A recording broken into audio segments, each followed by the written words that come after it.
Hi friends, welcome to my channel Odia flavours by Madhu. आसतु आज बनैबा पूरा टेस्टी टेस्टी मटन कषा बनैबा पई फास्ट आम गोटे प्रेसर नहीं जाइए। प्रेसर रे आम देदेले सोरष तेल आम 2 स्पून देदबा।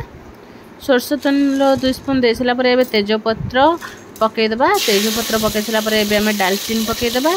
डालचीन पकई सारा एबे पकईदबा आम गुजरात 3 ରୁ 4टा कि 5टा पकईदबा। एबे पकईदबा आम बड़ अलैच एबे पकईदबा आम स्टार फुल आउ गोलमरीच आम 10-12टा पकई देचे। एबे कौन करबा पाखापाखि आम पकई देचे 500 ग्राम पियाज को काटिकी तेल रे आपको भल भाव फ्राए करबा।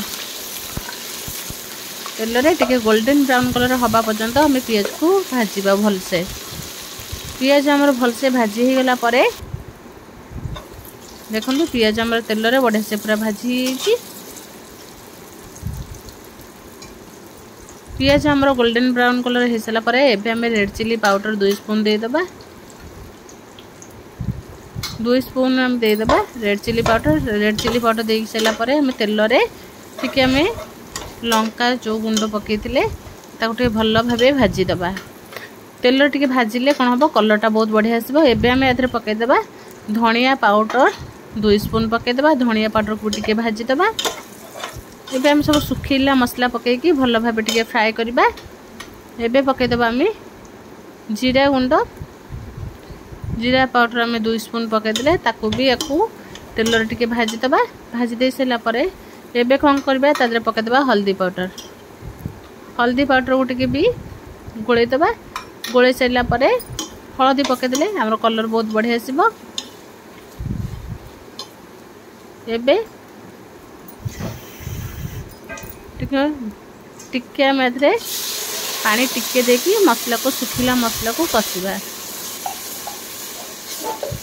सुखिला मसला को टिके आम पानी देकी कषि दराला परे एबे हमर बढ़िया से पूरा मसला कषि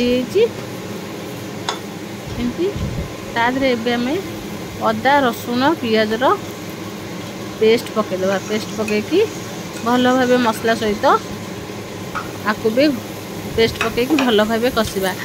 मटन ने पाखापाखि अध घंटे रु 30 ରୁ 35 मिनिट भल से मसला को कषिबा। मसला जिते कषिले तरकारी रो टेस्ट बहुत बढ़िया से। मोस्ट इम्पोर्टेंट है आदरे मसला कषिबा। जेमती आम मसला कषिबा मसला भितर जमती आमर तेल बाहरी आसब। एबे आम पकईदेले मटन पाउडर पाखापाखि 2 स्पून मटन पाउडर पकईकी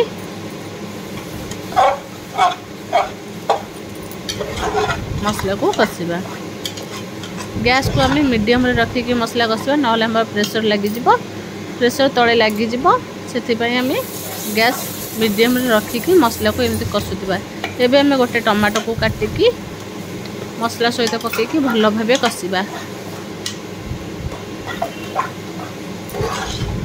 सब बळे आम मसला झोल मटन झोल खाऊा कि मटन आउ कौन खाऊ। आज आम बनवा मटन कषा। शीत दिन मटन कषा खाइबा को बहुत बढ़िया लगे। पूरा पिकनिक स्टाइल आज बनैबा मटन कषा। देखो तो एमती आम कषिबा जमती तेल आमर जमती मसला पूरा ऊपर को बाहरी आसे। पूरा हल्का हो गला परे तापर जाके आम पकईबा मटन। मसला को जेते आम कषिबा मसला पूरा हल्का हो लगे जमती पूरा हल्का हो जाइए। तापर आम मटन पकईबा। मटन को आगुरी आम धोईकी रखी देथिले। एबे आम मटन को पकईबा। मटन को पाखापाखि आम 2 ରୁ 2.5 केजी मटन। एबे आम खाली मटन को कषिबा। तादरे चाहिए आलू पकईबे नहले नहीं। देखो है मटन चर्बी। मटन को भल भाव पकईकी भल भाव ताको धोईदबा। मटन को धोईकी भल भाव ताको कषिबा।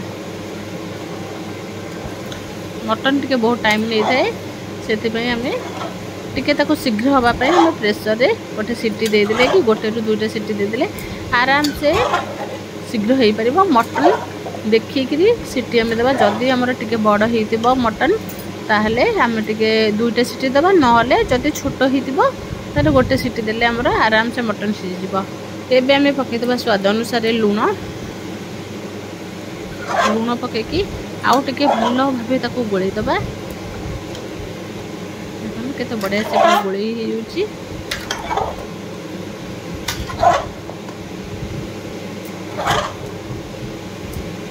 एबे एमती गोलई सारा पर ताको टिके घोड़े दबा। घोड़े देकरी पाखापाखि आम 5 ରୁ 10 मिनिट पर पुणी आउ थे ताको कषा।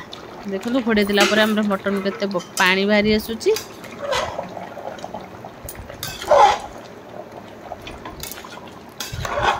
एबे आउ टिके भल भाव ताको गोलैबा। मेन है मटन जिते आम बनैबा तार मसला कषा और मटन को पकई सारा पर कषा बहुत टाइम नहीं थाए। जिते आम मटन को भल भाव मसला सहित कषा तार मसला भितर मटनटा पसले बहुत बढ़िया लगे। एबे आम गोटे रसुण को धोईकी पकई देछि। तापर आम 5-6टा आम पकईदेले कंचा लंका, गोटा कंचा लंका को पकईदेले पकईकी कौन हबा याको घोड़े देबा। एबे आमर पाखापाखि आधा घंटा कषि सारा पर एबे आम प्रेसर गोटे सीटी देदेबा। गोटे सीटी पर आम काढ़ीदेबा। देखंतु आम मसला पूरा तेल बाहरी आसी। मटन भी पूरा बढ़िया से आमर सीझी जाइए। बिल्कुल भी आलू पकेने खाली मटन आमर आज कषा बनी। खाली मटन थरे कषा करके खातु देखिए बहुत बढ़िया लगे। एबे आउ टिके ताको आम गैस को हाई फ्लेम रे देदेले आमर कौन बा पानीटा टिके सुखी जीवो। मटनटा पूरा टिके सुखा सुखा हो जीवो।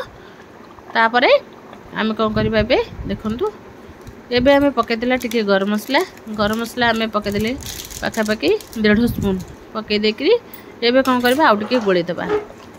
गोलई के आउ टिके ताको फुटीबा पई आम छाड़ी दबा।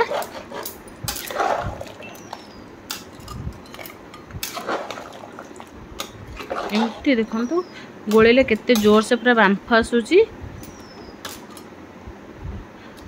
रसुण पकेले जानिथिबे मटन टेस्ट केते बढ़िया आसे। एबे आम टिके धनिया पत्र काटिकी मटन ने पकईदबा। मटन आमर पूरा सीझिकी रेडी हो जाइए। एबे याको रुटी परोटा नान सहित खाइबे बहुत टेस्ट लगे। नहले भात सहित भी खाई परिबे। एबे आमर पूरा मटन कषा पूरा रेडी हो जाइए। एबे आम धनिया पत्र पकई सारा पर आउ टिके एमती गोलई देबा। देखंतु आमर लंका भी बहुत बढ़िया से पूरा सीझी जाइए। एबे आकु आराम से टिके मटन को ठंडा करी खाइले बिल्कुल लगे ताकू टिके गरम गरम खाइले ही बहुत बढ़िया लगे। देखंतु आमर एबे मटन कषा पूरा रेडी हो जाइए। गैस को आम बंद कर देकी देखिए आमर देखंतु मटन में केते बढ़िया कलर आसी जाइए। निश्चय थरे याकू घरे एमती बनैबे। रसुण पकाइको केबे भी भूलिबेनी। जदि भल लागिला लाइक शेयर कमेंट सब्सक्राइब निश्चय करिवे।